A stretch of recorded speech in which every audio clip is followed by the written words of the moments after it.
کلمہ توحید. کلمہ توحید کیا ہے؟ لا الہ الا اللہ. کتنے لفظ ہیں؟ 4 لفظ ہیں. لا الہ الا اللہ.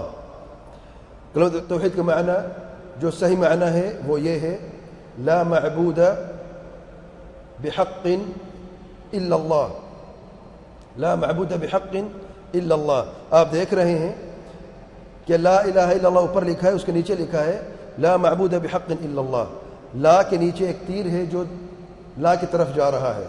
الہ کے نیچے جو تیر ہے وہ اس باکس کی طرف جا رہا ہے جس کے اندر لکھا ہے معبود بحق. اور پھر اللہ کے سامنے اللہ ہے اور اللہ سبحانہ وتعالی کے سامنے جو اللہ تعالیٰ کا لفظ ہے سبحانہ وتعالی. تو اس کا معنی یہ ہے کہ کلمہ توحید کا ترجمہ کیا ہے؟ لا معبود بحق الا اللہ، یعنی اللہ تعالیٰ کے سوا کوئی سچا یا برحق معبود نہیں. کلمہ توحید کا معنی ترجمہ جو ہے اللہ تعالیٰ کے سوا کوئی سچا یا برحق معبود نہیں. اس کا مطلب یہ ہوا کہ کلمہ توحید میں جو معنی ہم نے جاننا ہے وہ ہے الہ کا معنی. الہ کا کیا معنی ہے؟ اگر ہم باکس میں دیکھتے ہیں تو 2 لفظ ہیں معبود بحق. تو الہ کا معنی معبود، اور معبود کا کیا معنی ہے؟ یہ معبود کا لفظ کہاں سے آیا؟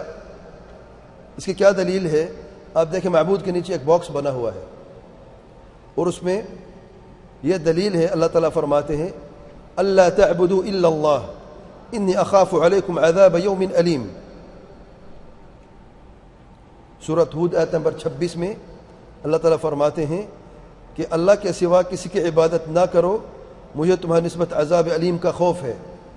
تو اس میں دیکھیں لا الہ الا اللہ، الہ کی جگہ تعبدو.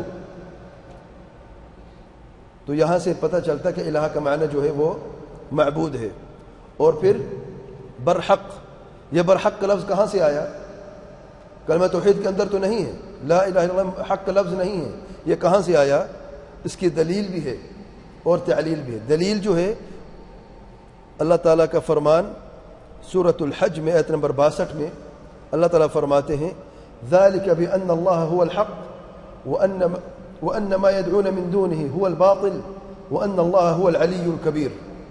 یہ اس لیے کہ اللہ تعالیٰ ہی برحق ہے، اور جس چیز کو کافر اللہ تعالیٰ کے سوا پکارتے ہیں، جس چیز کو یہ مشرک اللہ تعالیٰ کے سوا پکارتے ہیں وہ باطل ہے، اور اس لیے کہ اللہ تعالیٰ العلی الکبیر ہے.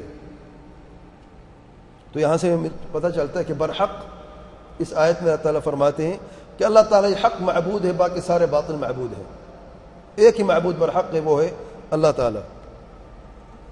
اور جب ہم کلمہ توحید کا اعراب کرتے ہیں عربی گرامر کے اعتبار سے لا الہ الا اللہ، تو لا نافیہ للجنس ہے، الہ جو ہے وہ اسم لا ہے. تو خبر لا کہاں پہ ہے؟ لا کی خبر جو ہے وہ محذوف ہے، اور یہ جو محذوف خبر اسے کہتے ہیں برحق. تو عربی گرامر کے اعتبار سے بھی برحق کا لفظ معروف موجود ہے، اور قرآن مجید کی اس آیت میں واضح دلیل ہے کہ اللہ تعالیٰ واحد برحق معبود ہے.